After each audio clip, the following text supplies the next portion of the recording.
الفقي يبدي ويا يوسفية. شيماء محمد هي ممثلة يمنية موهوبة وطموحة، ولدت في محافظة تعز وتقيم حاليا في العاصمة صنعاء. حصلت على درجتها في الإعلام من جامعة المستقبل، وبعد التخرج أصبحت إعلامية ومقدمة برامج تلفزيونية ناجحة. شيماء محمد ليست فقط ممثلة متميزة، بل هي أيضا رائدة أعمال تدير شركتها الخاصة يمن تورك، وهي شركة استيراد وتصدير وخدمات عامة في اليمن. تتقن اللغة التركية بفضل والدها الذي يعيش في تركيا.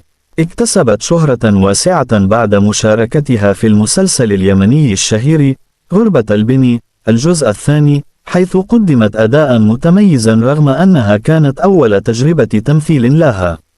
تتمتع بشعبية كبيرة على مواقع التواصل الاجتماعي، حيث يتابعها العديد من الأشخاص.